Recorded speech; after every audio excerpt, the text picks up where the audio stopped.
Good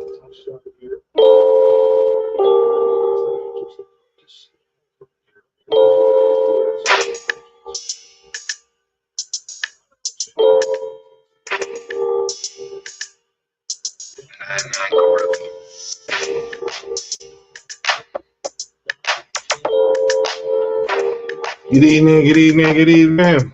It's Friday night. You know what that means. It's time for the #1 sports podcast in the world. It's time for Sports4U.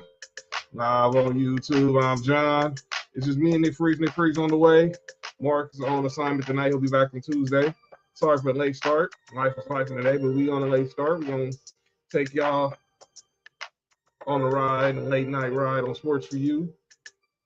Live on YouTube and X, and make sure you subscribe to Sports4U podcast on YouTube, Townhouse Media on YouTube, like us on Facebook, X, like us on Facebook at Sports4U podcast, follow us on X, Instagram, and TikTok at Sports4U podcast. Of course, you can follow yours truly at John Watkins 0984 on X and Instagram. No, Chris said no HR show just started late, but we are here. Nick Reese is on the way, and we're gonna get started. And there he is, joining me live from the H-Town. You want to know Nick Reese? Nick, what up? What up, what up, what up? We here live on this Friday night, talking a little sports for y'all. So let's go ahead and get it going. Yes, sir. March Madness going on right now. Obviously, we got Michigan right now versus Auburn right now. Earlier, we had Kentucky and Tennessee. We had Michigan State versus. We have Michigan State playing right now. We got Purdue and Houston. So let's keep you updated. Kentucky did defeat Tennessee. Tennessee did defeat Kentucky 65-68. And Calvin Sampson, the coach of the Houston Cougars. Wait, Kentucky won? Kentucky won. Michigan State did beat Ole Miss. Wait. So wait, who Kentucky played again? Kentucky lost. No, Tennessee lost. Tennessee won. Tennessee beat Kentucky. Oh, okay, bro, I'm about to say. Tennessee won. They won 77-65. And then right now Auburn is up at halftime on Michigan. And Michigan State did win. They beat Ole Miss earlier by 270-72.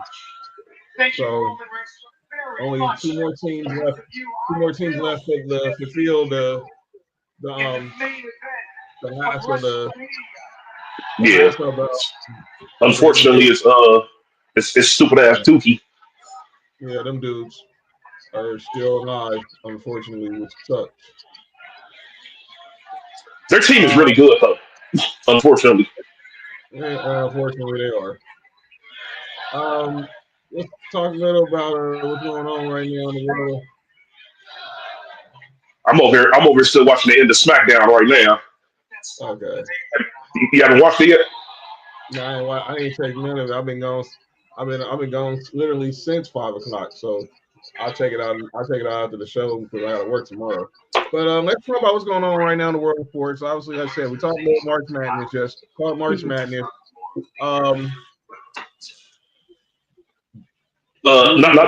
Not to give you a spoiler, John, but spoiler alert: you find out what the favor was. Oh wow! I cannot wait to see that. I cannot wait to see that now. Oh yeah, you find out what the favor is. I can't wait to see that because I have my theories, but I want to see if my theories are right before I discuss it in the chat. Mm-hmm. I want to talk about what happened in some of the games yesterday. So Duke, obviously, they had a competitive game with Arizona. I want to talk about the game with Texas Tech and Arkansas.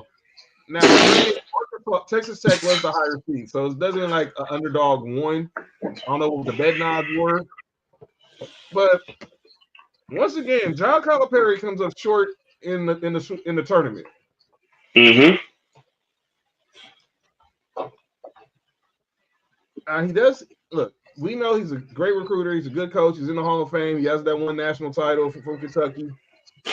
Mm-hmm. But when we talk about John Calipari, what is his legacy as a head coach?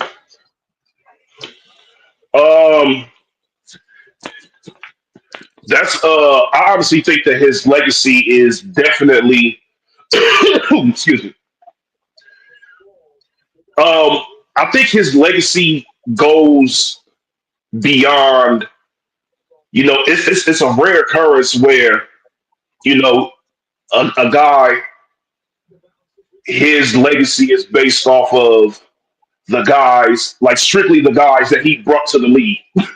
Mhm. I think that's where his legacy is because you look at the guys that he's had over just off Kentucky alone. Some of the guys that he had up over there are some of the at one point some of the best players in the league, Right. and he had multiple of those guys on his team. Like let's not act like he had like the Kentucky team that had Cat and Devin Booker. Devin Booker was the sixth man. He would come off That's the bench. crazy. That was crazy. Yeah, so he definitely his legacy is definitely more so, and it's messed up because um, he's definitely a very good coach, but you got to think about it like this, John. He's also a prime example of the whole thing of the one and done.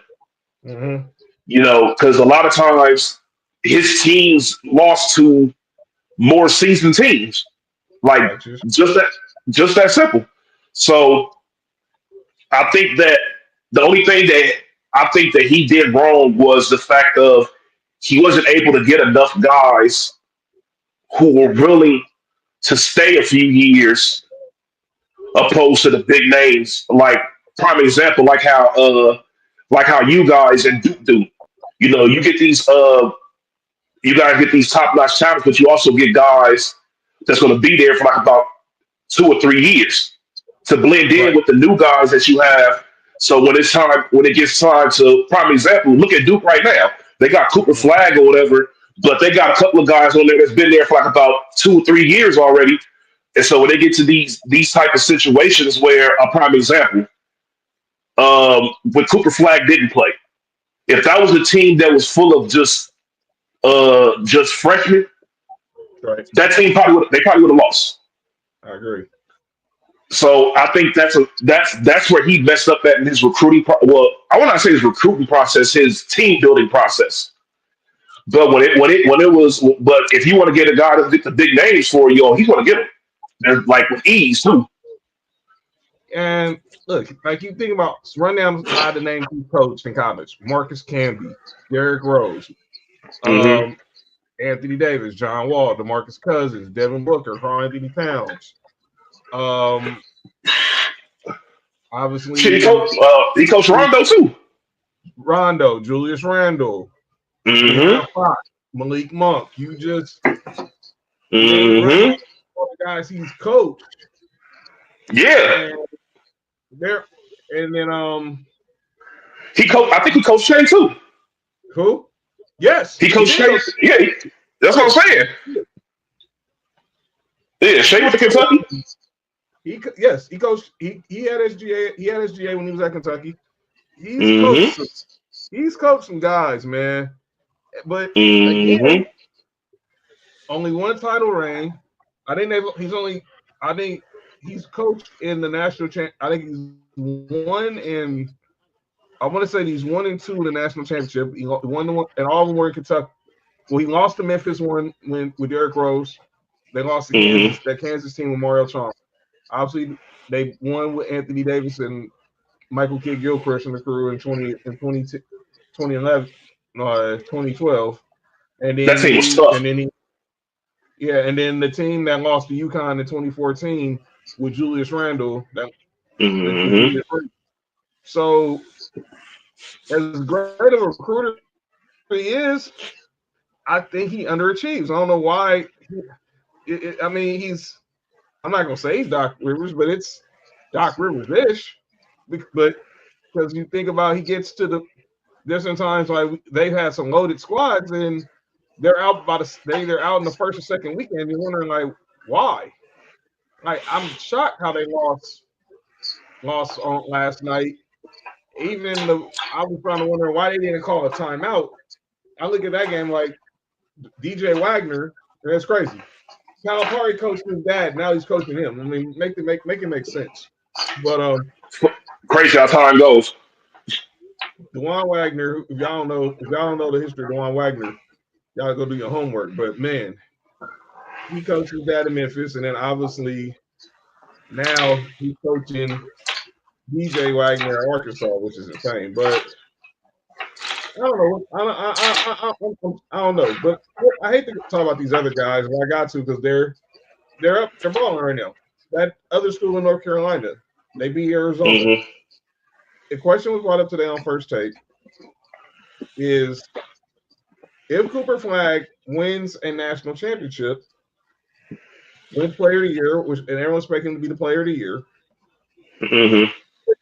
does he crack the Duke Mount Rushmore players? No. Let's break this down. As much as I hate the dude, he's not getting off. He's not getting past Christian Laettner. No. Not Grant Hill.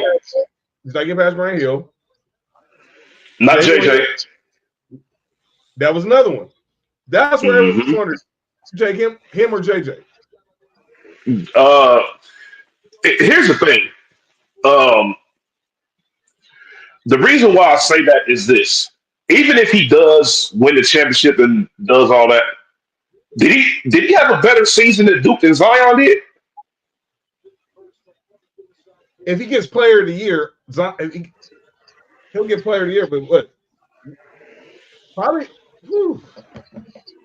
See, it's not even. See, that's what I'm saying, John. It's difficult because you gotta. Lord have mercy. I hate saying. Look at the amount of players that were really good that came out of Duke. Like, people. If anybody says Kyrie Irving, I'm gonna slap the shit out of him. But he's not on that. He's not on that list. Yeah, because I don't care what Kyrie did at the next level. Kyrie Irving played for like 10 games over there. Like, no, that's not going to work. Duke's too. If you played him in that meeting, I think it was like 6. Yeah, that's what I'm saying. Like, Duke's history is too rich for somebody like that who played that small amount of games. No matter what the talent is, you crack into whatever their Mount Rushmore is. Right. So, it's tough because I think a lot of the guys who are on that Mount Rushmore, they weren't one and done guys. No. So it's gonna be difficult for you to say his one season is better than it should be right next to what Jay Williams did over there, or right next to what Christian Laettner did over there, and Grant Hill and JJ Redick. It's difficult. So I don't know. And let's not act like Jason Tatum wasn't a baller up over there either. Damn, totally forgot. How did I forget exactly. that? Exactly. So, I mean, what's his name was there too? Wasn't Ingram there too? Duh. Yeah. That's still a sensitive subject for me. And they were at North Carolina. Them dudes was good at Duke too. I know. So it's like I don't know. It's difficult, and that's no knock on Cooper Flag. Because Cooper Flag is a baller. He does a little bit of everything on the court. I'm starting to see what Gilbert Arenas said about him though. I don't know about him. I don't know about him being your main guy at the NBA level. But if you already got a guy, he's your guy. No, I definitely he'd be a solid two. He'd be better than he'd be a great two, and he'll definitely be one of the top. If it was a big three, he's definitely better than a lot of threes in the league. Yeah, that's what I'm saying. So we got a conversation about that later too. About who's the best third option in the league. But yeah, I know. Yeah. Oh no. There is no conversation about this. It's gonna be shut down fast. But it's. I think if Cooper Flag stays one more year, which I highly doubt that he does. Yeah, I doubt it either. If he stays one more year and he does even better than what he did this year, then we can start having a conversation. Right. I'll entertain the conversation then. But for right now, I can't put him on Mount Rushmore. No matter if he wins Player of the Year and all that, I can't. Yeah. Me personally, I can't see him. What JJ Redick did. Hold on, John. We're not even talking about the yeah. Well, what's the other dude name that was good up over there? Unfortunately, too. I feel like I'm missing somebody. You black or white? Black. Whew. I'm saying, Uh, what year? Wait, give me an era. What? I finally forgot one. Elton Brand. there we go. This is the Elton Brand. I'm about to say Elton Brand was he was a dog at Duke. Elton Brand, Chris Duhon, William Yeah, he Avery. is. Yeah, that's what I'm saying, John. It's difficult. And don't look. And we know how good Elton Brand was over there at Duke, and he's not in that Mount Rushmore. That's insane. That's what I'm saying. So it's difficult. It's difficult as hell. It It really is. is very difficult. So let's go to the conversation you just hinted about. So this all Yes. started. I think it was Lou Williams. I think it was running back with Lou Williams. Boss lady, what up? She, what up? Cheryl, what What up, up? Boss Lady? What up, She? Yeah, shout out Trail in the building. Shout out to She. Of course, HR. Treesville? What I was gonna say. So shout out to you, boss lady. Thanks again for pulling up to the show on Wednesday. Shout out to you Mm-hmm. and was it Lou Williams that started this who started this conversation? Was it Lou Williams? So it got brought up online one day, Mark and in the chat, then everybody. Mark, what up? And then Lou Williams addressed it, and he said that he doesn't. He said is Austin Reeves even the best third option in Los Angeles. And with that, here's my thing based off of that. Austin Reeves and Norman Powell are asked to do two completely separate things for their teams. I agree. But what I can say is, if Norman Powell does not play the way he played at the beginning of the season, the Clippers might have 30 wins, maybe. Because that dude, he carried us at the beginning of the year. I agree. Until James Harden started getting in motion and doing his thing, it was. I mean, John, let's not forget he was up for All-Star consideration at one point. Yeah, I was shocked he didn't get one of those alternate spots when Anthony Davis Yeah. came down. But you know, Mhm. I get it. They gave it to Kyrie, which I wasn't too much against. But I was cool with that. That's understandable. But here's the thing. Austin Reeves has had some big games for the Lakers. Some 40-point games. I think did he have like a 40-point triple-double or damn near some shit like that this year? yeah, when we played the Pacers earlier, played the Pacers on the Saturday.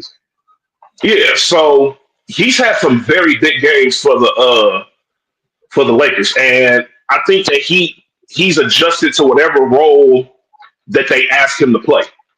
I agree. Now, let me tell you something.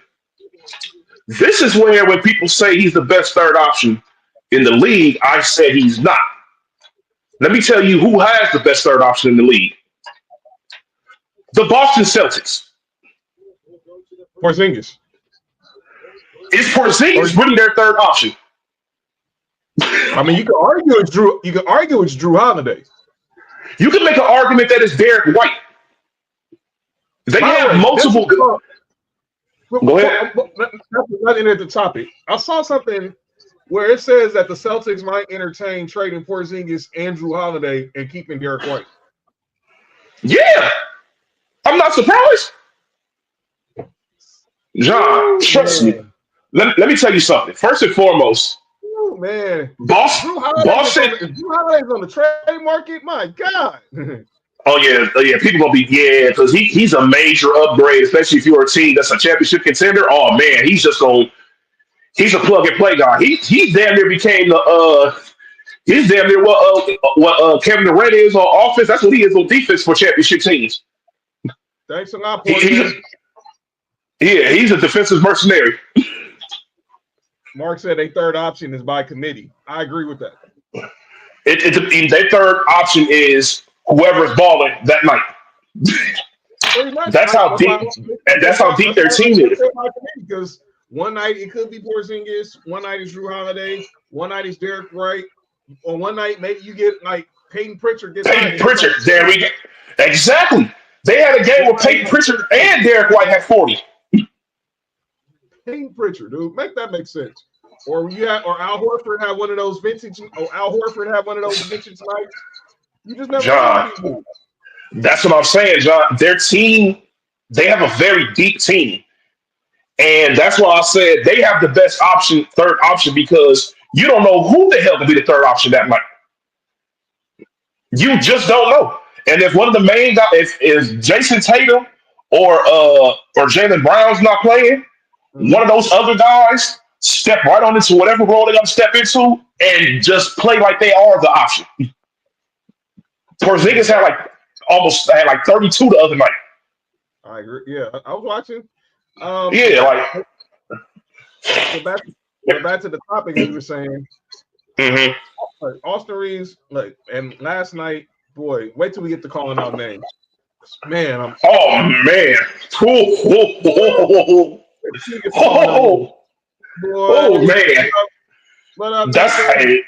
That's a committee. That's a committee right there. Because you could choose a few people on the Lakers for calling out names for last night. Boy, just wait till we get there. We got some hold on to talk about. But yeah, back to the topic. Yeah, Austin Reeves, special counsel now. The special counsel.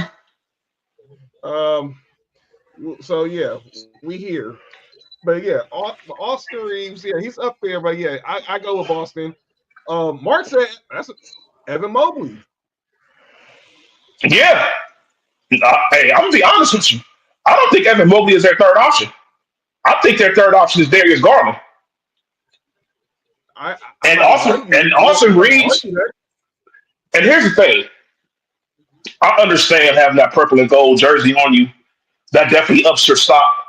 But you gotta look at shit sometimes and be like, you start breaking down these big threes. And it's like the third, like I think Austin Reeves is a top 5 third option for sure. No doubt about it. There's not that many third options that's better than him. You know, like Mark said, I put Boston as a committee. He said if Evan Mobley is the third option, he might be the best third option. I agree. There's no doubt about that. There was we had some crazy news that I still thank the Lakers for Zubac. I don't cheat. Of course, you Clipper fans will thank him. Of course, y'all Clipper fans should thank him. That's like Magic Johnson. That was stopped. That was crazy. To keep him. So what? Yes, I would. Let him walk. Yes, I would. Don't let him go to the Clippers. Man, please. Don't put him in other locker rooms. You don't think Zubac's gonna play next to Anthony? Look, John, this is all I got to say right now. Right now, Zubac is averaging 16 and almost 13. Oh man, if he stayed on, if the Lakers had them a center, they could put up 16 and 13. Oh man. And look, and the thing about Zubac is this: Zubac has become one of my favorite players in the league, not just because he's on my team, but it's the consistency with Zubac. He gets better and better every year. He works on something he always had a mid-range shot. He doesn't necessarily take it. He doesn't have to. He stays around the paint. He got better with his touch at the paint. He got better at rebounding. He gets better at defense every single year. Every single year, he has gotten better. So that's the type of guy that you like on your team. Zubac will end up being a Clipper for life, probably. He is a fan favorite. Everything. There's no reason, unless we getting somebody that's off the chain to replace him at the same position, I don't see him going anywhere no time soon unless he wants to leave. Right. There's some breaking news that broke today that me and you asked me earlier trying to figure out what the heck is going on. So let's talk about Hmm. this story that I'm still dumbfounded by. Y'all didn't see the breaking news earlier from one Shams Charania. We had something that rarely happens. We had a coach fired that's uh, 2 weeks before they're going into the playoffs, and that is Taylor Jenkins. Taylor Jenkins, coach of the Grizzlies, was fired after 6 seasons. They're currently in the fifth seed right now, and there's 9 games left in the season. Now, according to Shams, they believe that Taylor Jenkins lost the locker room. He sources tell me that Taylor Jenkins did lose the locker room, and they think if they would have kept him on, it only would have gotten worse. Since the All-Star break, the Grizzlies are 8-11. They have not been a team above 500 since middle of February. This guy is the winningest coach in franchise history. More wins than I Hmm. mean, that's better than like QB Brown. Hmm. I Yep. mean, Bickerstaff, the coaches who from even from the days when they were in Vancouver. I'm really trying to understand this move. It makes no Why would sense. you fire basically 3 weeks before the playoffs, Nick? Um, so I've been doing some research on this topic. So it's like this. So not only first and foremost, I can't even blame him for like really like that for the slump they've been on lately because Ja's been hurt. Their best player's been hurt. So there's Right. not much you can do with that, especially at this time of the year Right. where it's crunch time. It's different if he was hurt at the end of the year, like all right, as the year goes on, we can make up for it. No, this is crunch time. Teams are playing a lot tougher. These teams that usually, I'll give you a prime example. A team like Phoenix just lost. A team like Phoenix, they're trying to make a last minute push to get into the play-in tournament. So they're going to play teams tough. They may not have the greatest record, but they're going to try to play teams tough so they can try and sneak into this play-in. A team like Dallas, teams like the Kings, the Timberwolves, the Warriors, all those are teams that are currently uh, in the predicament of being in the play-in. So, and you got other teams like prime example, like us. We're starting to heat up at the right time. We've won like 8 of our last 10 games after having a horrible February. We had a terrible February that almost had us like out the play in. Right. It was getting like the way it's projected to be so bad.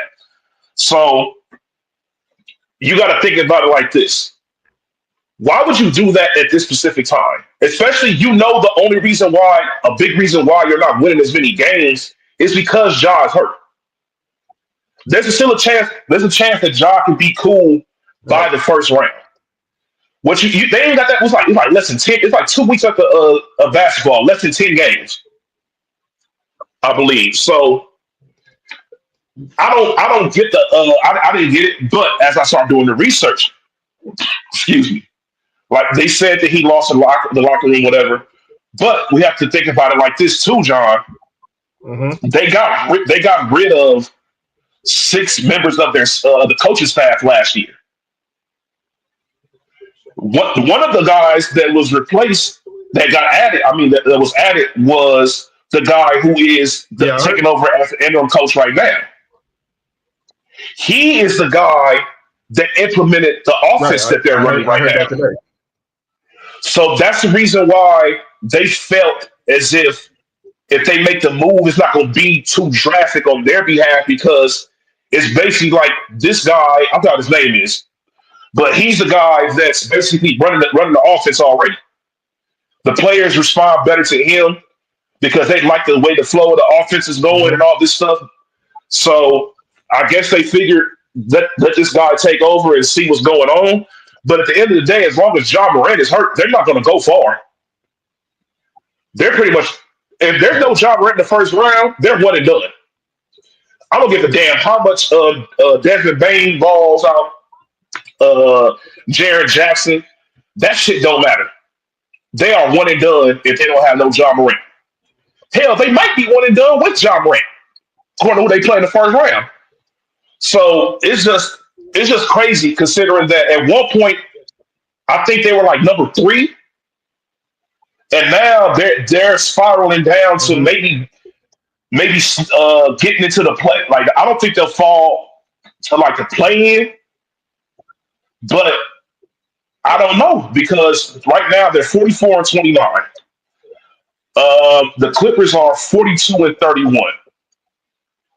Then the Warriors are 41-31. So the Clippers got their own issues to worry about. They got to make sure that they keep winning so that the Warriors and the Timberwolves don't catch up to them. But as long as and not like that, John. Shit, y'all got the same exact record as the Grizzlies, and y'all been fucking up too. I know. So it's like that's why a loss it's crazy. That's why a loss like last night is inexcusable for the Lakers. I mean, when you're up double digits twice in the fourth quarter, you put a team like that away, and especially after they came to our crib last week and dog walked us on a Saturday night. No, that made no excuse. Yeah. The main thing, we're talking about Memphis. Like you said, John Morant's been hurt. Jared Jackson Jr.'s been hurt. Honestly, maybe I hate to be I never thought I would say this, which is kind of crazy. They miss Dylan Brooks. Yes, John, they do. You want to know why? He was the heart and soul of the locker room. What he brought is an underappreciated aspect in the game of basketball. And it shows. You want to know how it shows? Look at Houston. Yeah. Look how much Houston looks better with the addition of him and Fred VanVleet. People say that they're overachieving. I don't think they're overachieving. No. I think that they got the right players to mesh in with their young guys, and they got the right coach, and they are winning games. They play defense. They are tough to beat. John, they are 9. I think they're 9-1. No. They're 9-1 over their last 10 games. They're on a 2-game winning streak. So they're the only team. Them and the Thunder are both 9-1 over the past 10 games. You know the closest team to them is over the last 10 games? The Clippers at 8-2. These are the Clippers. They're 82. They've been 82 over the past 10 games. That's the closest to them over the last 10 games. And the thing is, when you lose a guy like that, look. Go ahead, John. And you think about, like I was saying, with the Rockets. Mm-hmm. Look, we ain't gonna hash on what happened in Boston. I still think that's effed up. However, yeah, he's got the right veterans around the right young guys. Yep. The veterans they have over there, they are especially a guy like Fred VanVleet. He's battle tested. He's won a championship. He knows what it takes to win. He won Sixth Man of the Year. This is a man who has accolades. He knows what he's doing on the basketball court. He went from the G League to being a Sixth Man of the Year. All that. Exactly. So this guy is the definition of hard work. And Dylan Brooks got a bad rep because of his shit talking with LeBron. But it shouldn't be based off of that. Nobody's going to do anything against LeBron James. Like, no matter, that's just how it is. So, but what he brings defensively, and if I don't know, people probably haven't paid attention to it. His offense has gotten better this year. His offense has gotten way better. His 3-point shot has gotten better. This guy, he's a scrappy guy. He's gonna bring that. He's gonna bring that. We're not scared of anybody attitude to a team. And when the team is young like that with young talent, that works because they already have their two best players are Shingun and Jalen Green. Those are the two young guys that the team is basically built around. So not like that. It looked in the Yo, long Mark, run what are like you the on right now? Yo, Mark, what's up with you? what do you say? John question. What the heck is Mark That's talking about? crazy, crazy. What the heck is Mark talking about? That's crazy. In the long run, John, that Kevin Porter situation probably was the best thing that happened to him because they had one bad season after that, and even last year, you can see where it's like, all right, Shingun's finally starting to figure it out. We already knew what Jalen Green was. This dude was going to attack the basket. He's gonna score. We know what he's going to do. But it was all based off of what Shingun was going to do because we see the potential in him, but he doesn't have it yet. Mark, you got to relax, man. That's funny as fuck. Yo, But is he but yeah, something we don't know about? that's hate. Hey, But when, I mean, I ain't hating. I'm congratulating. Is that why her last name is wrong? You shut up. John, God damn, that is crazy. My bad. But yeah, like they got a team of a perfect mix of vets and young guys. And look, I think they'll get out depending on who they face. They'll probably get out of the first round, but if not, they're definitely gonna be a team that can push you to 7 games for sure. But they're gonna be on the way. They're gonna be on the way. Yeah. And you know what else is good on that team that we forgot to mention? Speaking of champions, who's that? Your boy, the Thompson twin, Amin Thompson. That dude is good. Yeah. He is good. He's on the way. He's on the way. Dog. He's on the way. He is good, dog. Like he has like all-star potential. He's very good. Yeah, he's good. He's gonna be one of those guys. He's gonna be one of those perennial all defensive players too. Mm-hmm. He's gonna be a guy you'll see on all defensive team every year of his career, possibly. But speaking of champions, there was a championship celebrated yesterday here in our great city of Los Angeles, and we celebrated West Coast stop.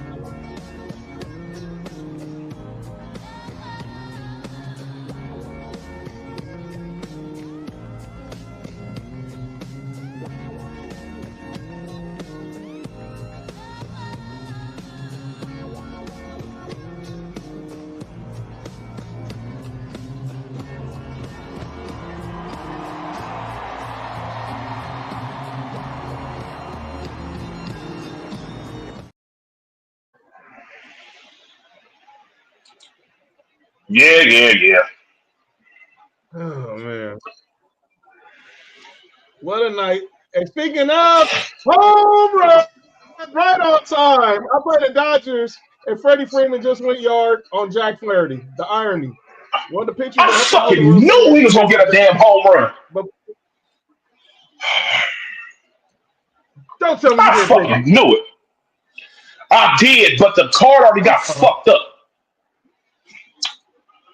That stinks. Yo, Mark, relax. Yo, Mark, you gotta relax. No, I mean, Ohtani bitch ass hit a fucking shot. I need fucking Ohtani punk ass hit a fucking baseball. That's what I need him to do. Sorry ass. Ugh, go ahead, John. What a piece of shit. Okay. Man, something. All Pause. right. Crazy pause. But yeah, the Dodgers. Yeah, but the Dodgers did celebrate. They unveiled the banners last night. They got their rings tonight, and now they're up two. They're tied up at two with the Tigers. They won yesterday. Um, how was opening day for your Angels? Phew. John, don't get me started. We put a fucking infielder in at pitcher. Well, look, when I heard that Mike Trout on the first at bat got hit on the hand, I was like, no way. I'm like, come on, man. No, not now. Look, Man. the Cubs were the worst team in baseball, and the White Sox were the worst team in baseball last year. So I think I know that hurts a lot. But seeing the Dodgers obviously celebrate. They brought out Kirk Gibson yesterday to throw the first pitch, which for him and Freddie Freeman to have that moment for the first time, obviously I thought was cool, and I can't wait to see. And I'm just look World Series bus for the boys in blue. So I got my Dodgers World Series shirt on. They not like us. Got the hoodie right here. Shout out to Can't Beat LA. Get your merch. They got the new Dodgers Championship merch available, Dodger fans.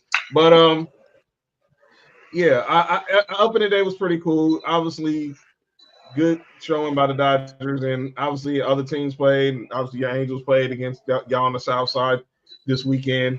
But it's good to have baseball back, and hopefully, we get plenty of good baseball all around.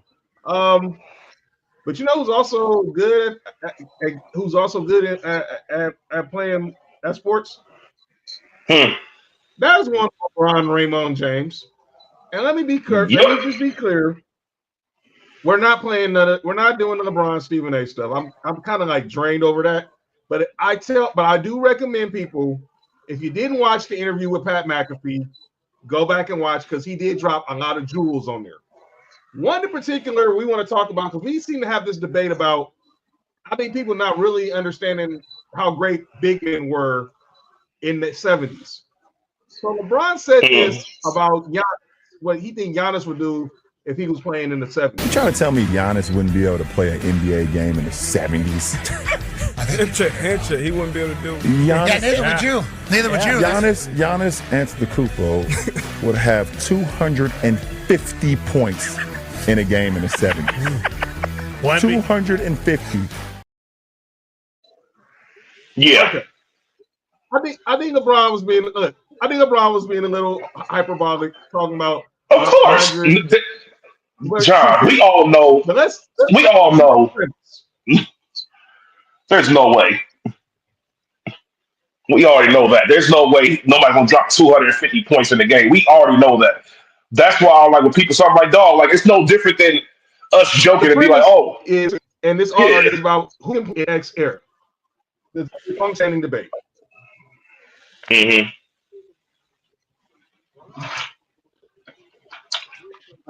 I still love you too, Nessa. Don't hate.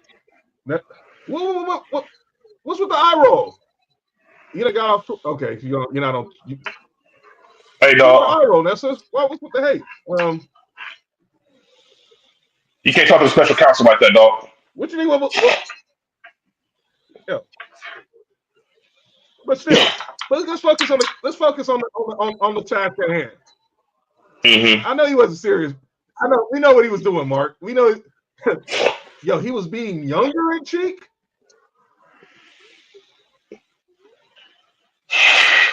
Okay. Well, let's focus on the premise of Giannis in the 70s against guys like Will, Kareem, Artis Gilmore, Bob Lanier. Mm-hmm. No, I ain't making no noise, Mark. Relax. Here's the thing. Giannis is here's why LeBron said what he said about when he said Giannis would be able, like when they say he said like Giannis would be able to play back then, like people saying that. Right now, Giannis honestly is playing like a real power forward. Like not a new age power forward. He's playing like a power forward. Like if Giannis played Right. during, he's honestly playing the power forward position similarly to the way that Amari Stoudemire did.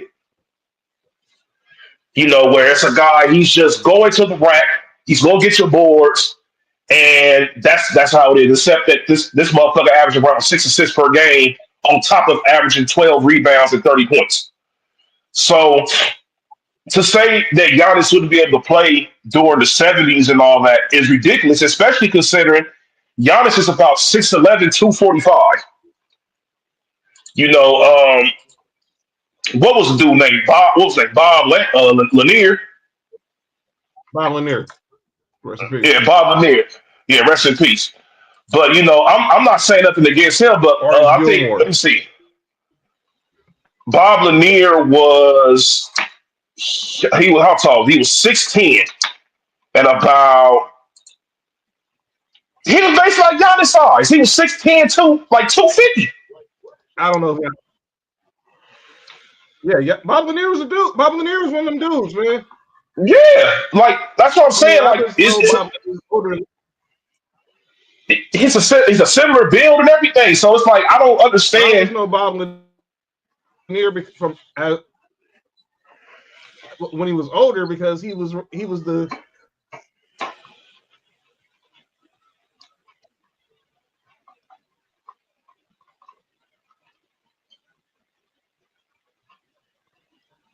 product saying though. Excuse me? Look, he's just trying to say, look, stop saying dudes can't play in X era. Y'all stop saying dudes can't play in X era. So I get what he's saying. Another thing he talked about, and look, I'm only gonna focus on all the positive stuff. There's only two things that I thought he said that was sideways, and either one had to do with Stephen A. Smith. When he talked about the coverage of NBA players, said players are covered. The way players are covered is different these days, and that was a segue from the whole Stephen A. conversation. And I heard Kevin today saying that players weren't covered, players were still covered the same, and I'm like, Perk, I think you're wrong because there wasn't social media in 2000 in the 90s and 2000. Undisputed. There wasn't like all these debate shows. Yeah, we had PTI. PTI was pretty much, and Around the Horn were pretty much all you saw as far as the debate show. But you didn't see like a lot of the embrace debate screaming, and there wasn't no serious XM. There wasn't no 24-hour sports cycle. But so I didn't understand what he said about that. But I agree with what LeBron was saying. Yeah, the NBA is covered different. Yeah, it is because it's not. Here's the thing. It's not even just that either, John. It's the fact that there's so many people who go outside of sports when they talk about these players. Like at the end of the day, ESPN is about sports. Like I don't go to ESPN. I don't.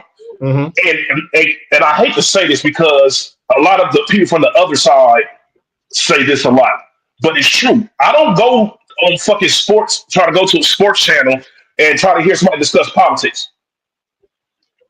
So it's a lot more stuff, but it's also a good thing as well because there are certain issues that should be addressed, and it should not be addressed because it's on a sports show.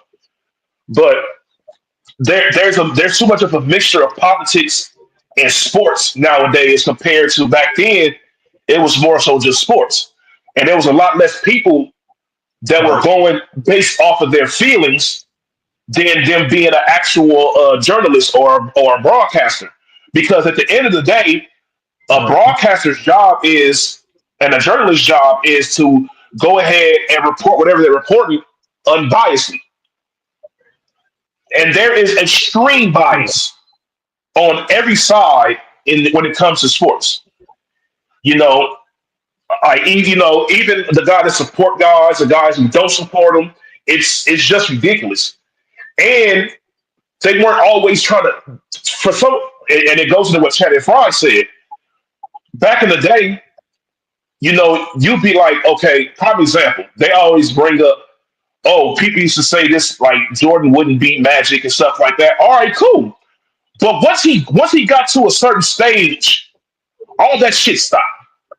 You feel me? Time the F out. Time out. Time out. Yeah. Look at this Negro's name. Who? Look who's right. This dude right here. Oh Lord.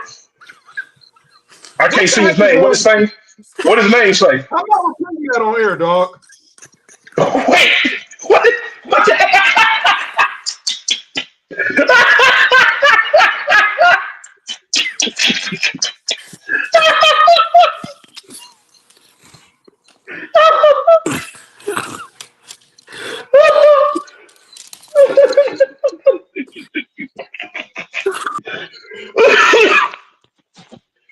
What's wrong with this dude? Oh, hey, I ain't finna lie.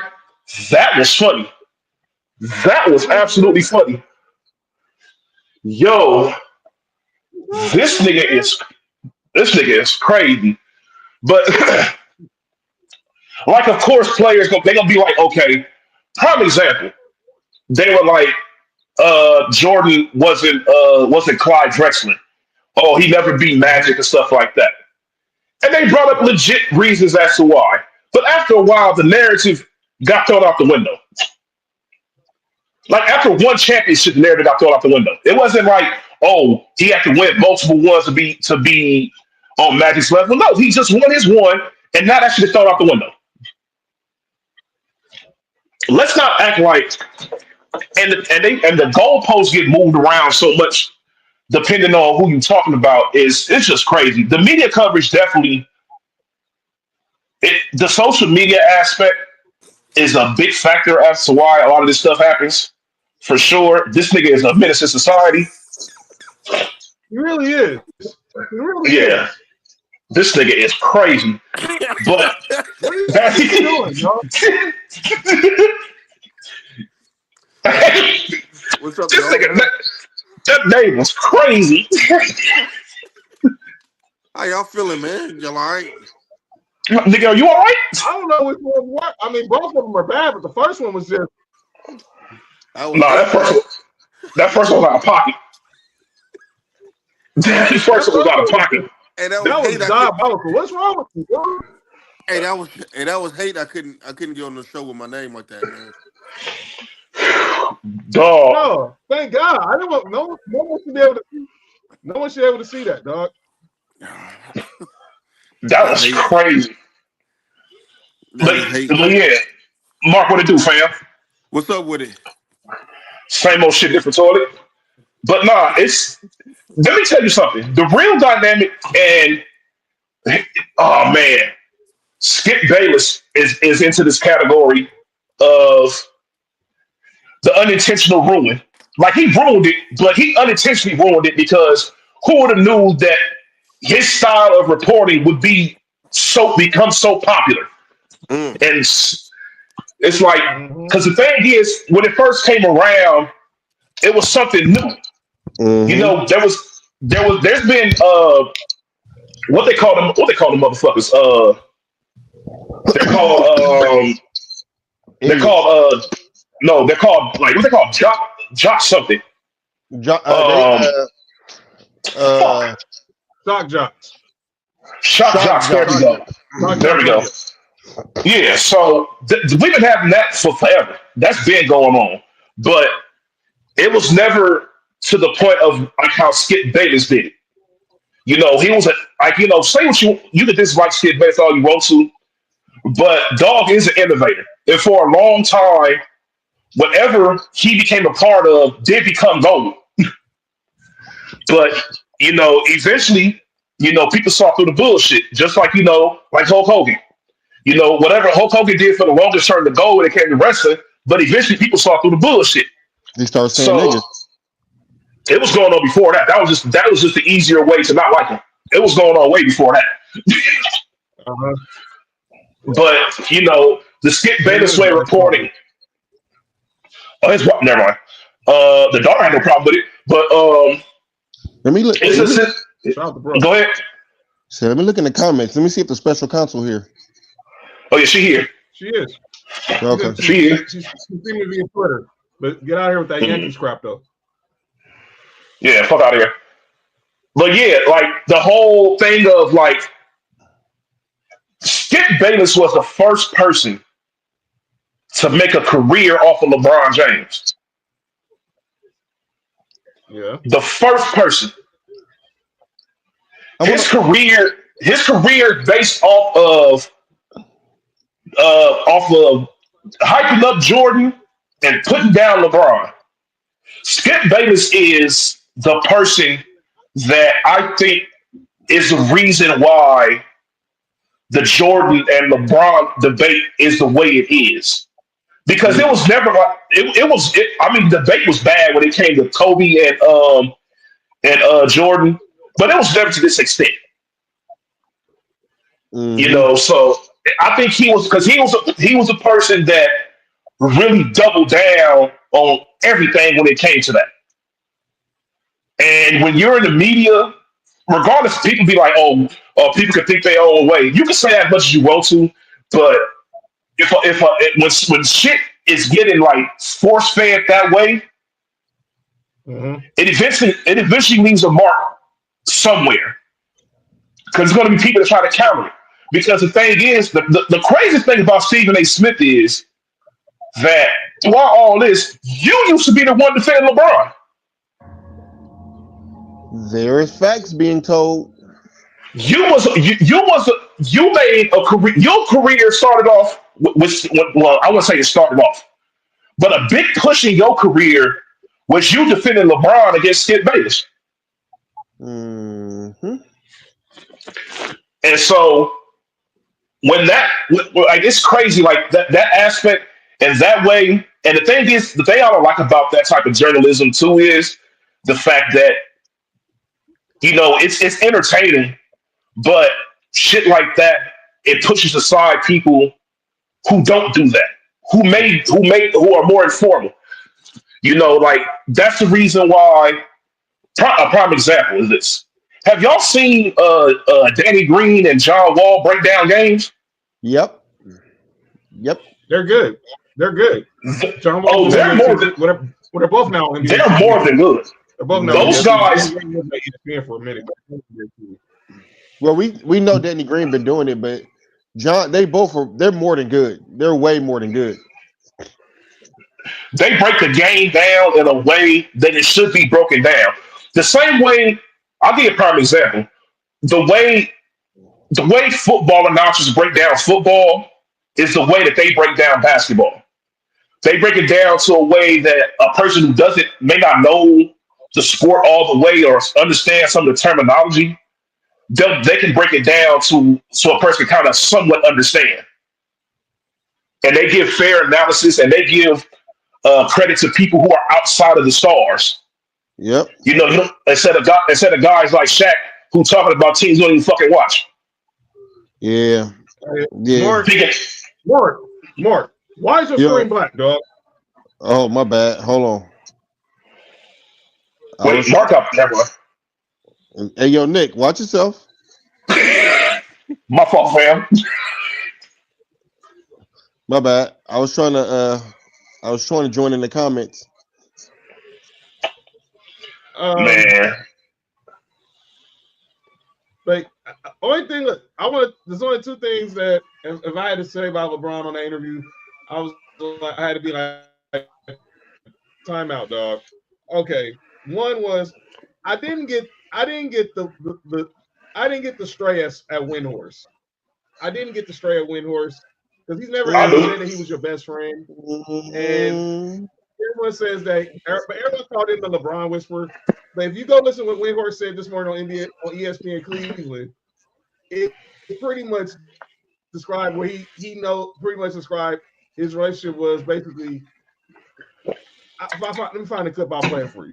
But the other thing, because I think it was over what we talked about last week when we said LeBron wore 23 because of MJ. He signed with Nike because of MJ, but then LeBron was like, I signed with Nike because after I'm done playing, I want to wear Jordans. I want to wear Nike. I want to wear Air Maxes when I'm done.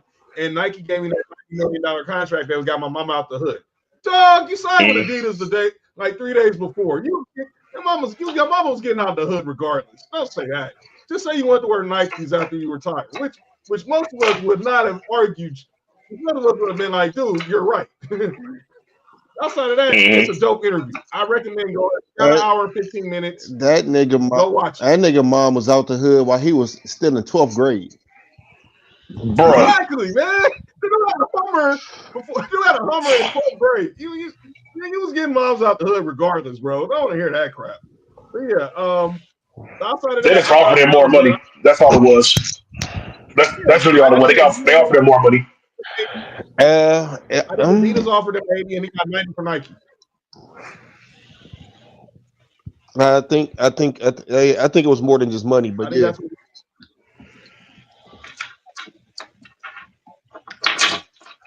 So yeah, let's see it. But yeah, outside of that, I thought it was a good. I recommend if you ain't watched it, go watch. It was a good interview. Nick, you want to talk about this mock draft from Matt Miller? Hey, before you get off the LeBron topic, dog. You know what's so funny is that Will was at the house earlier that Tuesday, and I just said I can't wait for Bron to retire so he can give a candid interview.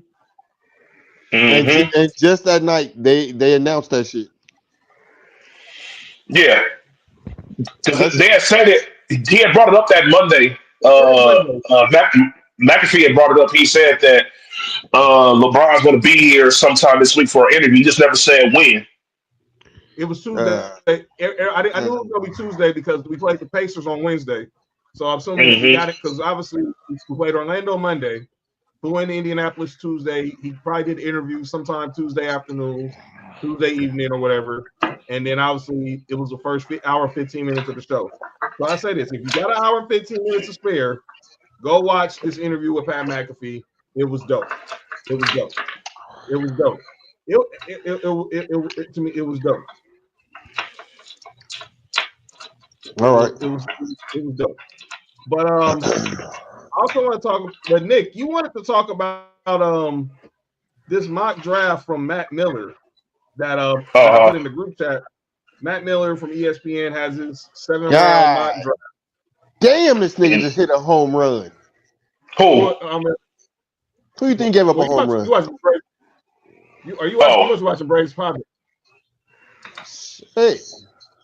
Who? Tatis one or Machado? Nah, nigga, some nigga Bogarts, nigga. Oh, Xander Bogarts. Somebody else is stealing money. He ain't selling worse than Anthony Rendon. That's investment. That's grand larceny. Grand larceny. Well, he ain't stealing money versus the Braves pitching. If I ever meet that, I'm knocking him smooth the fuck out. Should have been called on robbery. But here's Matt Miller's 7th round mock draft. He got Cam Ward going to the Titans. He got Abdul Carter going to the Browns. George Sanders going 3 to the Giants. Travis going to the Patriots. Mason Graham to the Jaguars. Victoria McMillan to your Raiders. T-Mac from the receiver from Arizona. T-Mac. I don't want him. Armand Membu going number 7 to the Jets. Who the fuck is that? Mark Boyd, Jalen Walker. John, who the fuck from Missouri. Oh, okay. Yeah, that nigga's good. John said somebody's nipples. No. Yo, you good? Wait. Somebody drafted some nipples? They must be top notch. You all right, dog? I mean, I know some I'll draft. Yo, you good? All right. Fam. Jalen Walker. Jalen Walker, number 8 to Carolina.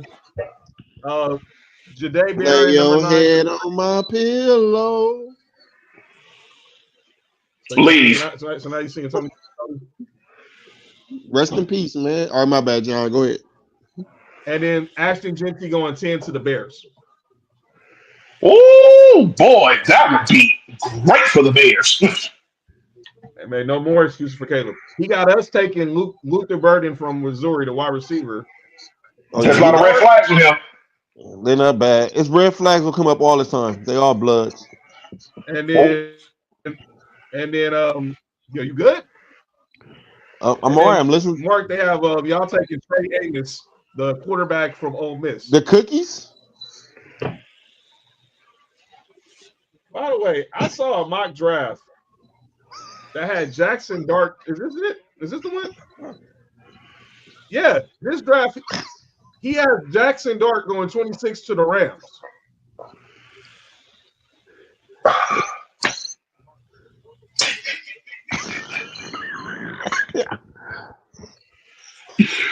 Not famous Amos. No, you stupid. I thought we was drafting some cookies, nigga. All right, my bad. Go ahead, John. Pat Riley put LeBron's cookies on the plane. What? Ain't that? Never mind. Ain't that right? Oh, wait a minute. We can't say that. I didn't want to say that. I didn't want to say that, but yes, that's what that sounds like. That's just hey, that sound like that's just sound like S. That just sound like SA. And I ain't talking about San Antonio. You talking about like the Mexicans? No, they're the Vatos. Shout out to the Vatos. You feel me? I thought you said essays. All right. All right. I'm trying to find the other mock draft that I put in the group chat from earlier. That was from Fox, where they were talking about all these trades. That's a good play. My draft is basically, yo, chill. Where's the trade? Where's the? I'm trying to find out where here we go. Wait, why Nessa saying Mark? Really? I mean, why she say Mark? Really? I guess we're talking about the cookies. I'm talking about the essays. That's what. Ain't that what? Yo, chill. Right. She said, "Nigga, I said about the cookies." Yo, y'all need to relax. Listen. Nope. That term can't be used no more. Yeah, no, we can't. Nope. I just thought about it. Yeah, that term is retired. From Fox Sports.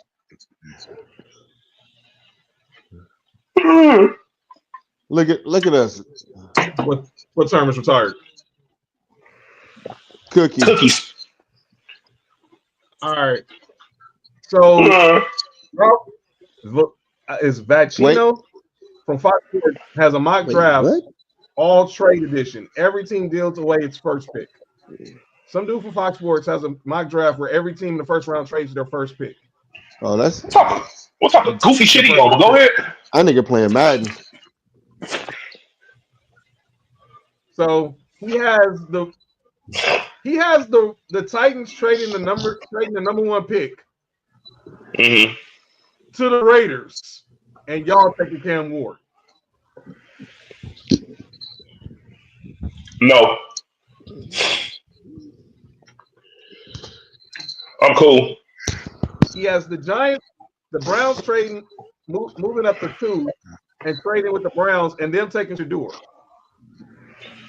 I'm cool. He has the Browns at number 3 taking Abdul Carter. He has the Saints moving up to 4 and taking Travis Hunter. He has the Jets moving up to 5 taking Tyler Warren. The Titans they take Will Campbell. Hey John, we have to know about everybody's team. Who your team trade up and get? I don't know. I just wanted to do the top. I'm just doing the top 10. Then I'm going to go to our squads. Your mercy, doing top is crazy. Mason Graham. The Bears moving up to take Ashton Jeanty. The Patriots moving down to take T-Mac from Arizona. And then Arizona moving down taking Jalen Walker. All right, with the Broncos, he had us trading down to 23. What the fuck? The Packers moved up to 20. He had us trading down to 23 and taking Amarion Hampton. We traded our pick to the Packers. Mark, he has y'all moving up to 26, trading y'all pick to the Rams for Jahdae Barron. For Jadena? Did you say Jadena? The consequence? Ain't that what you just said, Jadena? All right, who playing the piano? No, Jahdae Barron, not Jadena. Is that still around? Who playing the piano? John. Nah, I'm playing. I'm not. No keys over Underneath here. underneath the table? Ain't no keys. Ain't no keys over here. Wait, go ahead, John.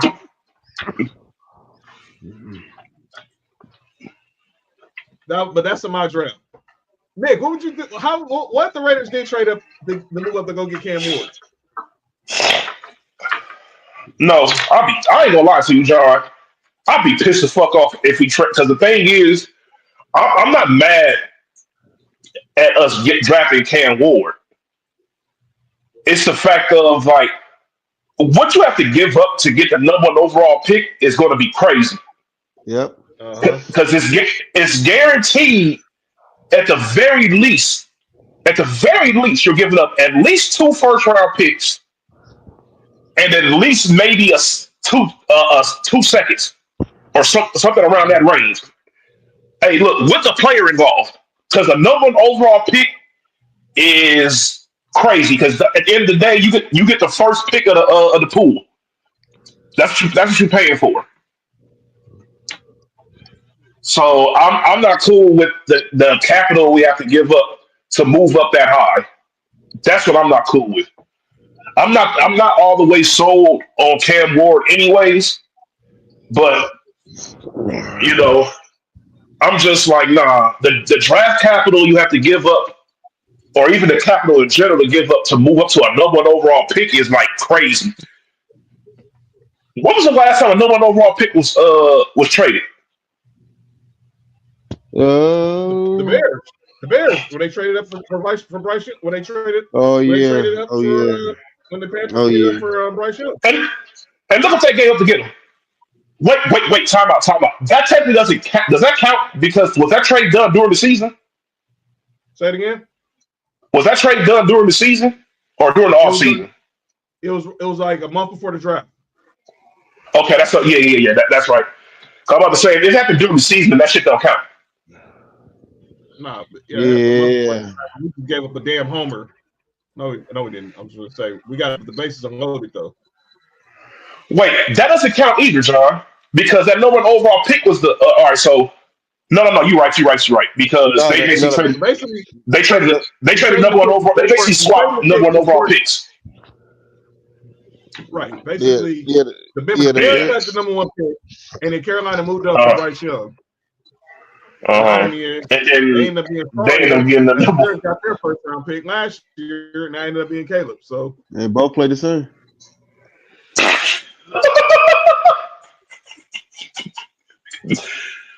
That's funny. Wait. I have nothing to say. All right, man. Let's get to calling out names. Hold on, before we get to calling out names. All right. Hold on. I ain't got. Hey, John. What's up? Before we get to calling out names, let's discuss this thing. Let's discuss this thing I brought up in our group chat that ended up hitting the internet like within an hour. Do you remember when I said that OKC may have gotten fleeced for their pick? Oh yeah. Yeah. You said they. Wait, that nigga John turned into my brother. What? John disappeared, but I'll continue talking. I'll continue talking about it. So basically, I said in our chat yesterday, and the irony in all that is when I said this, the motherfucker hit a game winner. Hit a game winner right in the like that was in the process of me typing what I was saying. That was crazy. So I said in the group chat that low key that OKC may have gotten fleeced in the trade for the Josh Giddey trade. And of course, you know, I got hit with the whole thing of, oh, it didn't really hurt OKC and all that. When I was like, well, both can be true. You can be fleeced out of a deal and it not affect you. You want to know? You want to know what that happened? It happened to the 49. It happened to the 49ers. With the McCaffrey trade? No, with Trey Lance. Oh shit. They got fleeced in that deal, but it didn't affect them. The same thing happened with OKC. OKC got fleeced. It just doesn't seem like it because it really didn't affect them in the long run. It's not really affecting them right now. But look at the way Josh Giddey is playing. His numbers aren't that far off from what they were last year for the totality. But over the past about 2 months, he has been going crazy. Josh Giddey, he got a triple double last night, right? Another loss. Yep. These niggas Yeah. soft. And then I think he had two. What up, Lay? Oh Lord, she would appear as soon as her damn team wins. But my thing is this. Shit, that's right. Yeah. My thing is this. I understand that OKC has other options and all this stuff. They're still the number one overall team and in the league and all that other stuff. But if you look at what Josh Giddey is doing, like individually right now, all he needed was a chance to do just, not even a lot more, just a little bit more. And look what happens. This dude, he is out there. I'll give you a prime example of how much faith they have in Josh Giddey up over there in Chicago. I understand they was having their issues with Zach LaVine over the past few years, but they never want to trade him. They realized when Josh Giddey got up over there, they was like, we could trade him now. Yep. We got his replacement already. Josh Giddey plays perfectly up over there off of Kobe White. I understand that their team isn't like a top tier team, but they have two pieces over there that they can build around now. And that's all you need sometimes. All you need is something to build upon on the team. And I think they have that right now. They have that, and that rookie they drafted is pretty good too. I forgot what his name is. It's all with an M, like Matsika, some shit like that. That motherfucker, he was killing y'all too. Oh, Mark. But yeah, the dude contest. Yeah, she's not on Twitter, Nessa. She's not on Twitter. She's not on Twitter.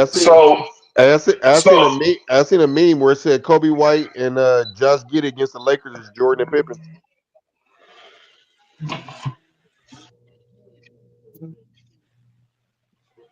They really are. I mean, they were the last 2 weeks. They were in the last 5 days. They were in the last 5 days.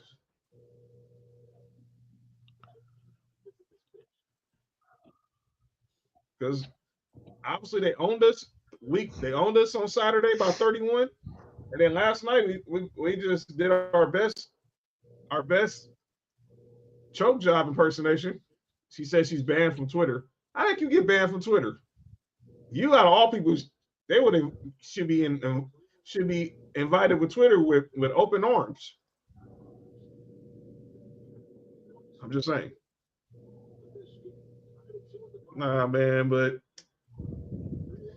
yeah, but I think they got some decisions they got to make with them too, because they got to pay Josh Giddey's a restricted free agent, and they got to pay Kobe White, and you got to pay Kobe White this offseason. So, oh boy, I don't envy the Bulls, but we know they're not.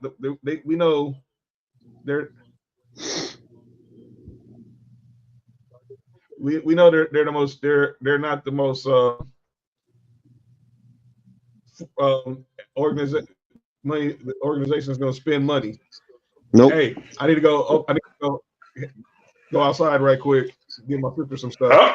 Y'all take the lead, and I'll take Carl and our names when I get back. Wait, what the hell John have to do? He had to go outside and get one off or something. He said. No, I did not say that. You sick freaks. I need to go outside and deliver at least. Oh my God, yo.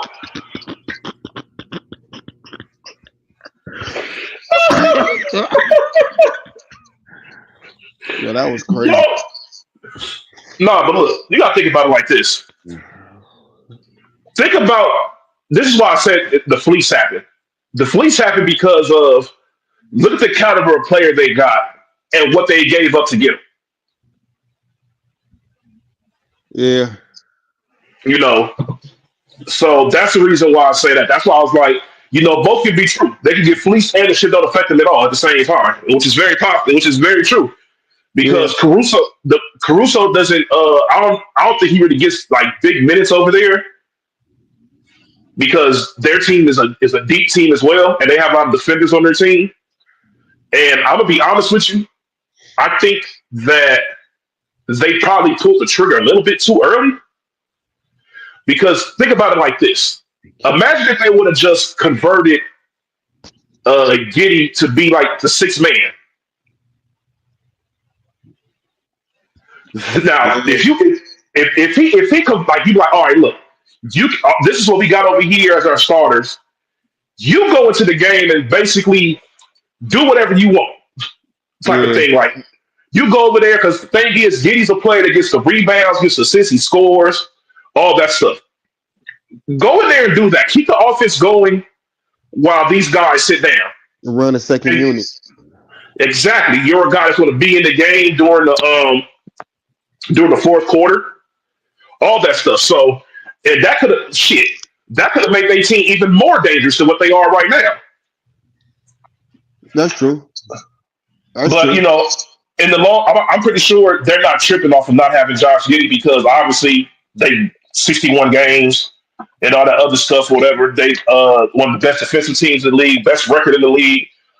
Strong possibility that they're gonna have the MVP on their team. So they're not missing Giddey, but I think if I have a strong feeling if they would have knew that he was going to make this type of jump, because when you look at the numbers, he averaged like around 12 his last year with them, and like I think it was like 4 or 5 rebounds and like 7 assists type of thing. Yeah. But now he's averaging close to like 15. That's say that one time. What'd you say? Huh? Okay. Oh, okay. That is crazy. That is crazy. So he does that. All his numbers took like a 2 to 3 number jump. And that could be, and it's not. And the thing is, he's doing all that basically for the majority of this past season in the same similar type of role that he had in OKC. Because you got to think about it, they still have Zach LaVine up over there. They Kobe White's over there. They still got Vucevic over there. So there's still other quality players over there. But now he's able to shine. So we'll see how the team goes. I like Giddey, man. I just think that if he would have stayed in OKC, I don't think we see the improvement that we see with him in Chicago. Like now you're able to play more free. You got more minutes. Like I don't think he ever would have been the first option on the court in OKC because how they staggered the minutes with SGA and Jaden Williams.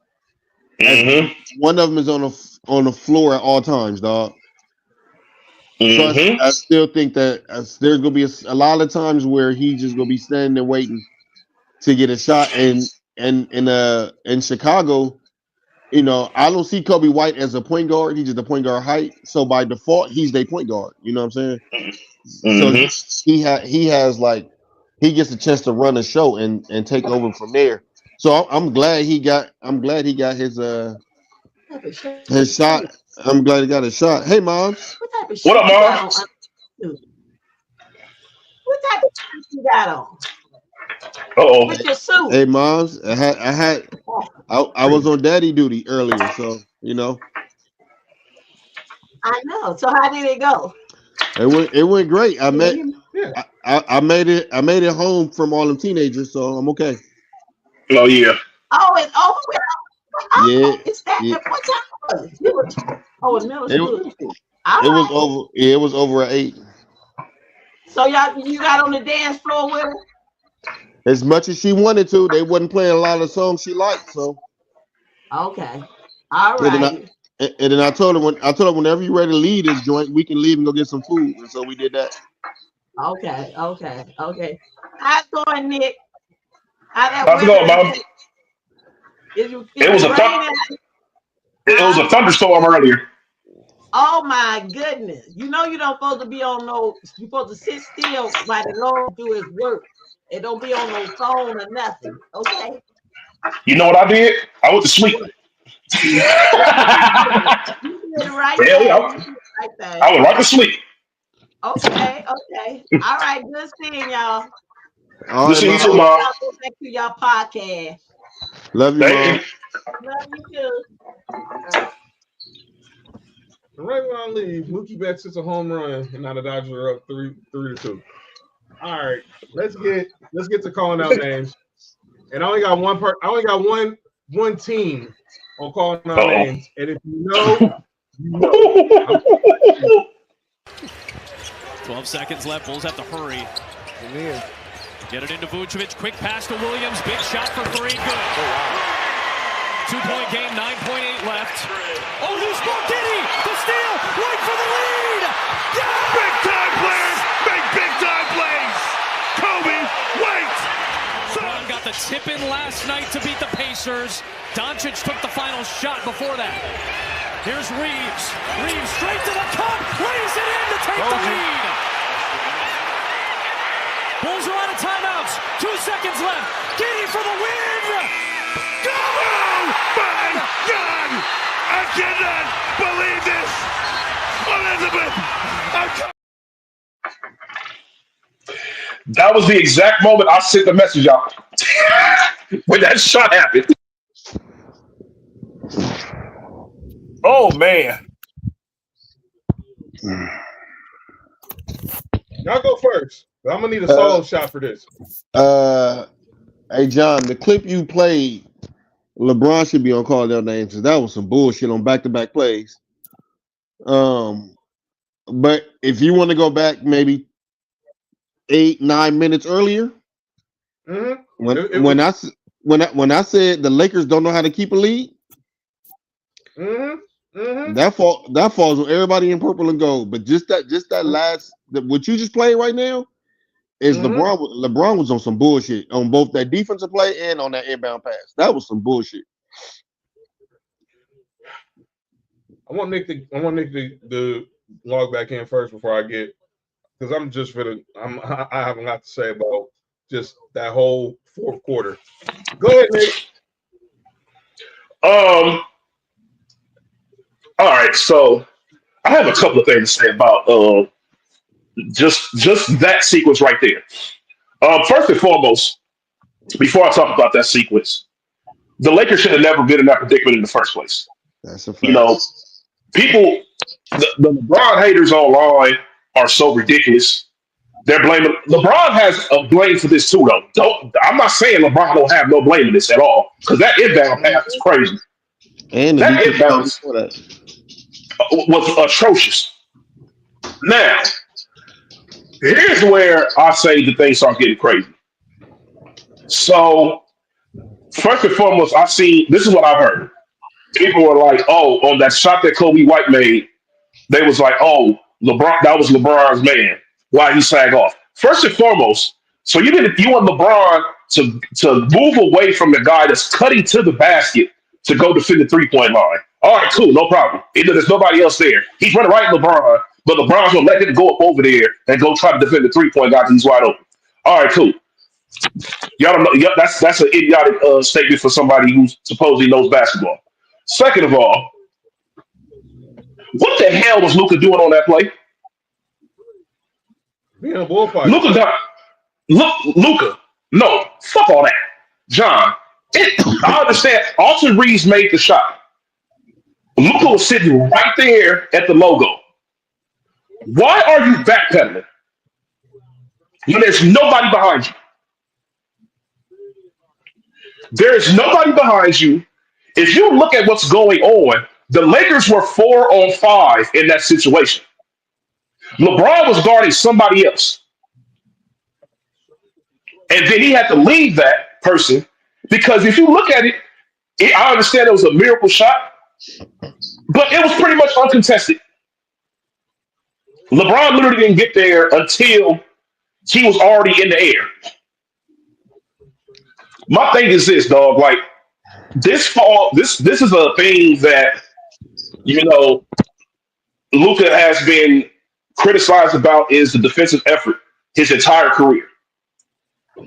And the thing is, dog, in those situations, you got to play up because the thing is, if they don't, the farther they are away from the basket, the more difficult the damn shot is. If you play up and Giddey has to try to make a move instead of just running straight to shoot that ball, who knows what happens? He misses it. I know what happened. Exactly. If he makes it, he makes it. But 9 out of 10, if he has to make a move, it wastes more time. So maybe if he makes the shot, it might be too late. But instead, he pretty much had a free dribble all the way to the half court line and shot the damn ball. There was so much shit wrong in that happened in that fourth quarter. It's ridiculous. And the thing is this, I make the statement that the Lakers' 2 best defensive players are wearing Mavericks jerseys. And the response was the Lakers' defense was still top tier after the trade happened for like a month or something. I understand that. But here's the problem. The Lakers have been outscoring a lot of teams, which is understandable. You have an offensive powerhouse on your team and another offensive powerhouse on your team. But not every night you're gonna be able to outscore everybody. There's gonna be these little gritty games gonna happen. That happens a lot in the playoffs. And so far, the Lakers honestly, to be honest, the Lakers should be 0-2 over these last 2 games. Thank goodness LeBron got that rebound. Because if it wasn't for that, the Lakers would probably be on what, a 3? What, maybe a 3? How many games they lost before that tip in, John? Y'all just lost 2 in a row, didn't y'all? 3. Milwaukee, the Bulls, and Orlando. So look, if that tip in doesn't happen, the Lakers are on a 5-game losing streak. The thing is, Luka, dog, on defense, dog, you want to do something. Like, I don't expect you to be locked down, but give some type of effort. Don't be Olay defense out there, dog. We've already seen this not work before.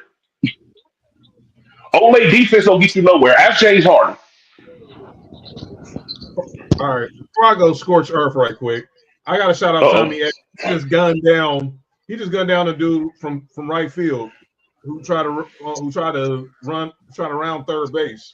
So shout out to him. I'm gonna need a solo shot for this. Whoa, Lord. Number one, when you're up 16 on a team that is barely playing for the playoff lives, you put them to bed, put the nail in the coffin. What are y'all playing with your food for? Play defense. Now let's get to the audio I just played, the video I just played. LeBron James, what are you doing? How are you playing off Patrick Williams? You know that all they need is a 3 to get back in this game. And then you give up the 3, and you do one of the most uncharacteristic things that is nothing we would ever see LeBron James ever do. You do a lazy pass to Austin Reeves, and Josh Giddey just steals it right there. Finds Kobe White wide open. You gotta be kidding me. All right, let's go to the offense. Good setup, good offensive play, good play out of the timeout from JJ. Austin Reeves got to the basket. Luka, get like Nick was just saying, get back court, man. And then you let Josh Giddey get in a full stride when he took that shot. Number one, foul. No, don't even foul. Just put your hands up. Because you foul them, they go to the free throw line. And that means they get 2 shots and they might make one. But throw throw your hands up. That was all bad. All bad. Now y'all got the Grizzlies tomorrow night, who just fired their coach. Y'all bet not lose tomorrow because H-Town is rolling into Staples Center Monday night. And them boys are hungry.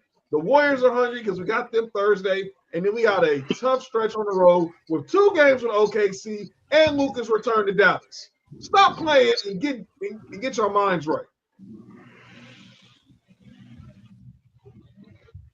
What the heck is wrong Tell them, John. What's wrong with these dudes, man? Cash, I'm telling y'all, man.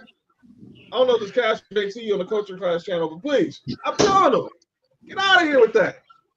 John. Yo. I got a message for Luka too. And this is coming from somebody. This is from somebody who's not a Lakers fan, dog, but knows about the Laker culture because obviously I'm from Los Angeles. That shit that you did in Dallas, dog, is not going to fly in the Lakers uniform. Laker fans are not going to like that. They don't give a fuck about none of these points that you put up. All this shit.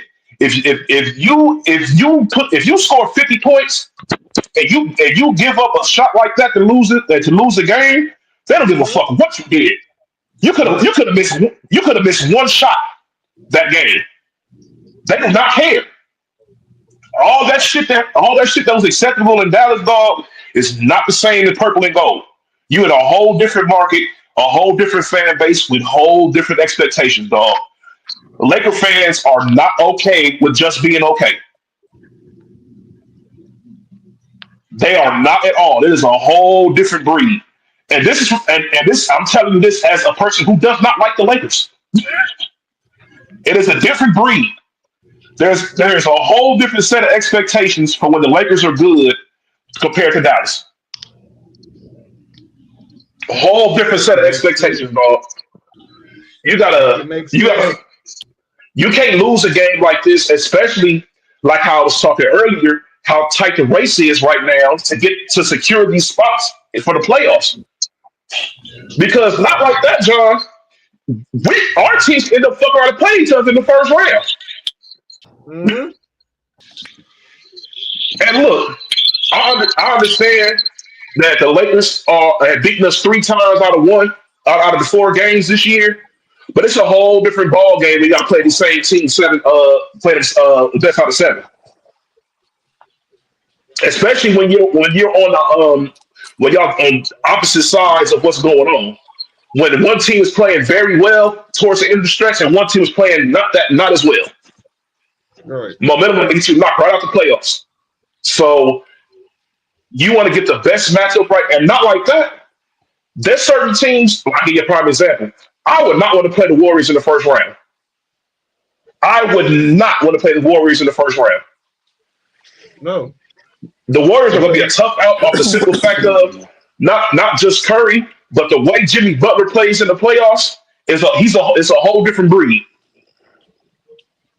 So you can't fall into you don't want to fall down. You want to get into the best. If I was the Lakers, I want to get number 3, or because number 2 seems like it's locked in with Houston right now. I will try to get that number 3 spot as much as possible, and it's very attainable. Because, like I said, let me see where the rankings at again. I just had it. Shit. The rankings right now is the Lakers are number 4. They're 3 games behind Denver, who is number 3 right now. That's the team you should be chasing. I'm like, oh, I need to start winning to put some pressure on Denver. Because these other teams, like you said, John, y'all play y'all gotta play Memphis soon. Y'all gotta play the Rockets soon. We play Memphis tomorrow night. I give you our next 3 games. Memphis tomorrow night, Houston Monday night, Golden State next Thursday. Memphis is 9-1 over their past. Not Memphis. Houston is 9-1. The Grizzlies are going to go out there motivated because they have a brand new coach, and they know the Lakers are a wounded animal right now. And who else you said you played? Golden State. You play Golden State next Thursday night. They're 7-3 over the past 10 games. So y'all gonna be playing, and two of y'all next 3 games y'all playing against teams that are hot, and y'all have won, and y'all are currently 4-6 over y'all last 10. So y'all are cooling down at the wrong time, and these other teams are heating up at the right time. So this is more so. This is where JJ Redick's coaching has to kick in too. Mm-hmm. This is where the real coaching is. You know, it's not just the end game adjustments and stuff like that. This is situations where your team is going through a rough spot where they really shouldn't, and you got to dig them out of it. The first step is winning this game against Memphis. Y'all have to beat Memphis. There's no way y'all lose against Memphis, and it's not going to be a good look over the next 2 games. I'm not saying that y'all can't win these next 2 games, but it's not going to be a good look. Y'all need some type of bump of energy for these games against Houston and Golden State, because not like that. Let me see. I'm trying to see who other schedule, because I think I'm looking at the Clippers schedule now. Who we play next? The next team we play against is the Cleveland Cavaliers. We already beaten Cleveland we beat the dog shot of Cleveland actually a couple of weeks ago. So they're gonna be looking for it. That's what I'm saying. So even our schedule is tough over the next few. So y'all gotta win games, especially in these situations. Like, there's no reason why, in my opinion, especially the teams y'all lost to over the past couple of weeks, that y'all should not be number 3. Y'all was number 2 like about a month ago, sitting comfortably at number 2 at that. Facts. Mark, you good, man? Oh yeah. What happened? Your name says your name is saying a lot, right? Oh wow! What happened? Dog, Houston just executed the most perfect inbound play right now. See? That's what The ball. The inbounds the ball, and then the guy who's guarding the inbound play leaves him, and it's an easy backdoor for a layup. Backdoor somebody is crazy. Especially when your coach a porn star. Hey, you all right, fam? Wrong Houston, dog. Oh. Hey, I thought he was talking about the Rockets. That's funny. University of Houston. I don't know. Oh, okay. They are the Cougars, though. They coach might be a porn star too. That's crazy. With respect, he coaches a team full of Cougars. Hey, the Clippers beat the dog shot of the Nets today. Let's put that out there too. We got them niggas up out here quick. The Nets. We got them niggas quick out here, quick, fast, in a hurry. Men being Cougars is crazy. That's fucking gay. Yeah, that's wild. And then Michael Jackson. Chill. Come on, fam. Y'all ready Come on, fam. names before we get out of here? Oh, yes, I do. Go ahead. I have Kendrick Perkins. Oh boy, which one? You said a bunch of dumb stuff the last. Well, I don't give a shit about that old you blocked LeBron from your. I don't give a fuck about that. That's stupid. No, they sound like little girls. Yeah, that's ridiculous. Oh, he blocked me, so he unfollowed me, so I blocked his number. Oh, Jordan, he called LeBron the GOAT, so I stopped sending him shoes. Hey, man, look, that's definitely true. But this is why I have my calling out names.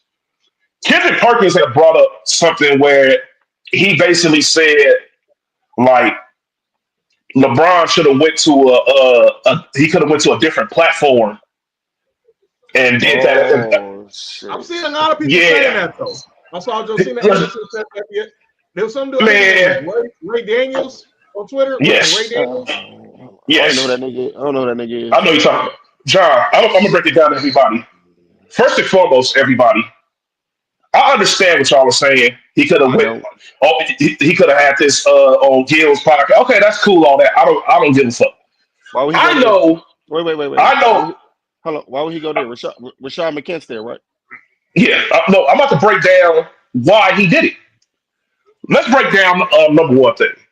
What other podcast could he have went to or other show that would have had him on the forefront on TV for an entire hour and would have got more exposure than he did on Pat McAfee's show? Outside of being on Stephen A. Smith's show, probably. I don't know. I mean, I don't The know. answer is the instant one, John. I don't know show there's no other show big right now that's hotter than Pat McAfee on the national. Mm-hmm. Now here's the counter to that. I watch the show every day. Cody will tell you he watches. Yeah, look, it's a good show. It's entertaining. You know, he gets a different aspect of journalism. I have a theory why people are saying this. Mm-hmm. They're saying he should have went to like an independent black podcast or something. Some Man, like look. and got his stuff off. I'm like, yeah, that's the counter to that. Pat McAfee has established a relationship with Rich Paul, so therefore he had Rich Paul on. I think first when the Rich Paul book was out. Then he just had Rich Paul on a couple of weeks ago. Hey, let's just get to the meat and potatoes of this shit. He went to Pat McAfee because Pat McAfee is on ESPN. He's beefing with Stephen Smith, who's on ESPN. And Pat McAfee show was right after First Take. Exactly. There's no race shit involved. It's a well calculated move. It's not like it's a petty move. Do people not know? If people not followed LeBron James's playbook in the last 22 years, I keep telling people he don't leave crumbs. He leaves the whole damn loaf of bread. He leaves the whole damn loaf of bread on the floor. He don't leave crumbs, man. He knew exactly where he was going. And he knew exactly. Announced his podcast on the number one sports network in America. Bingo. People be so caught up in hate that they can't see anything else but the negative behind it. Like it's ridiculous. Like you said, he knew the show was right the first take. Yeah. Everybody knows this. The first thing they did as soon as the show started, LeBron James, everything, he's already there. He announces everything. Like you said, he already Pat McAfee already has him and Stephen A. Smith already had an issue once before. So it's number one way to one up somebody. And this is another thing too that people don't realize. John just said it. Pat McAfee is in a situation where what he does and the way he's doing it and the numbers he's putting up is a big threat to Stephen A. Smith's show. It is a very big threat. ESPN is licensing the Pat McAfee show. Though Pat McAfee is still employed by ESPN because he's on College Game Day, they license the shows. The same thing they're going to do when they get inside the NBA. Pat McAfee still owns creative control over the show. Like Turner, like TNT, will still own creative rights over inside the NBA. Just letting them people know. Yep. Yeah. So that's the reason why he could do whatever he wants to on the show, invite whatever he wants to, say whatever he wants to. He could cuss as much as he wants to on this show. It doesn't matter. It's way different than Aaron Rodgers on every Tuesday. I mean, come on now. Mark, please. Huh? You got anybody for calling out names from yet about yeah, Stephen A. Smith for all the obvious reasons, but we don't have to get into that. All right. I also had Brandon Jennings on calling out names. I thought you say Brandon Jennings. I was gonna be like, dog. Brandon Jennings is on calling out names. So Brandon Jennings he's been going on this crazy tirade over the past few weeks, right? And he's basically this is what's going on with Brandon Jennings. We've all known somebody that's like this out of high school. A nigga who was the man early on, he hit his ceiling early on. Righteous. Now, when you were in high school, yes, you were better than Drew Holiday. Yes, you were better than who's the other nigga he was talking about? Jeff T. Yes, like you were better than them. Yes, coming out of high school, yes, you were better than them. But guess what? As time went on, their game, even before your injury, their game adjusted to the NBA better. They figured out they role in the NBA and how to keep themselves in the league for as long as they could. Drew Holiday was an all-star early on in his career. Then he became one of the best defensive players in the league. That is his niche. He figured out a niche in the league, and he was able to stay. That he able to keep it going. He has a more successful basketball career than you. There is nothing wrong with saying it. Brandon Jennings, yes, everything that you're saying as far as, what you did early on in high school and all that, yes, that's cool. But guess what? When you're in the NBA, nobody gives a fuck about what you did in high school. That's a fact. Nobody cares. That's like a nigga being the shit at Pop Warner and get to the high school and it's like, nobody gives a fuck what you did at Pop Warner in high school. Yep. Nobody gives a fuck what you did in high school. You get to college. That shit don't matter. You in the next level, dog. You need to grow up. And now that's part one of why I'm calling him out. This is the real reason why I'm calling him out. You know what this motherfucker had the nerve to say? What? This nigga said, and I quote, Chris Middleton is the best shooting guard in Bucks history. All right, I'm out of here. Okay. Hold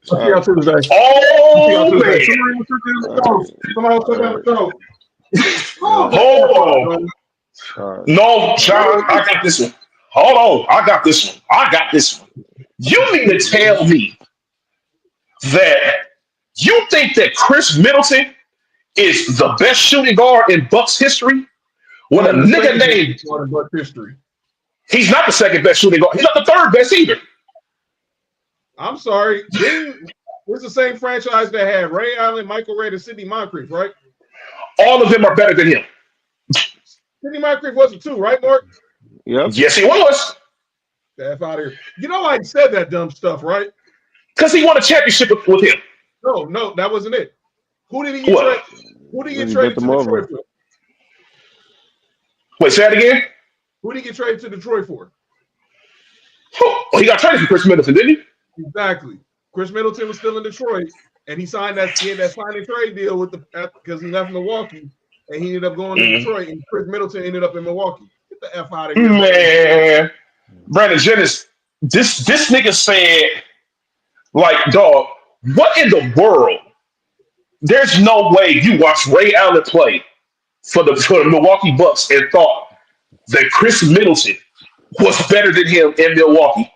Oh, that's the clip I seen. That's the clip I seen. He wasn't.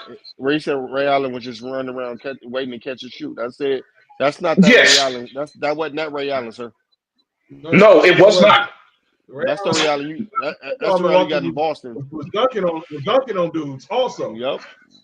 That was the Ray Allen that should have went to the fucking finals, but the NBA rigged it so that Allen Iverson could go. Yep. No, there's no way. This motherfucker said. He said Chris Middleton, the best, talking about because he won it. Get the fuck out of here. Man, please. So what? You know what? You know what happened to Chris Middleton? Chris Middleton was supposed to be the best player up on Milwaukee. He was their guy. And guess what? Giannis said, I'll have this player. This is my team. After year 2, Giannis said, this is my team. Wait. The best team Middleton been on, he wasn't the best player on that team, huh? No. Ray Allen was the best player on the team when they went to the Eastern Conference Finals? Yes. He was the best player on their team the entire time he was there. Yes. Michael Redd was always better. He was better than Glenn Robinson. Do not question. Michael Redd was the best player on the team too, right? Yeah, until he got hurt. Right. Until he got hurt. That's what he was. Michael Redd almost got traded to Cleveland. Oh yeah, you want to hear something crazy? Chris Smith. Wait. What you just say? Excuse me. Michael Redd almost got traded to Cleveland. I What finally year? put it in the group chat. When? No, fuck that. We talking about this now. When? I think pre-injury. I don't want to say too much because I want to get our reels. This is something we got to talk about Tuesday. Cause I want to get our reels out. Yeah, I'm about to say, John, you got a couple more minutes. All right. So this. Well, I'm gonna find the clip. I'm gonna put it in the chat for y'all to see. But I think Michael Redd hitting that. He almost got traded to Cleveland. And I'm not talking Mark Price or Brad Wood. Nigga, wait. Hold on. The nigga got hurt after LeBron went to Miami. Yeah. This was Michael Redd pre-injury. This is Michael Redd that played on the Olympic team. Wait. Oh my motherfucking God. Wait, did John say he's gonna find the clip and put it in the chat? Yo, chill. I was gonna say a joke that I cannot say. Go in the show, John. We're talking after the show because we got like I don't want to. I want to make sure we get clips. Go ahead. The clip to the chat right now. But Tuesday, no, we're talking about this in 5 minutes. We'll send it on Tuesday. Yes. Get some final words of USC women before tomorrow night. Win for Juju, man. Win for Juju. Fight on. You know what I'm talking about? Make sure y'all subscribe to Sports4U on YouTube, Townhouse. Follow us on X. Follow us on Instagram. Follow us on TikTok. We'll be back on Tuesday. Looking ahead to the Final Four in the men's and women's college basketball. Did he say look ahead?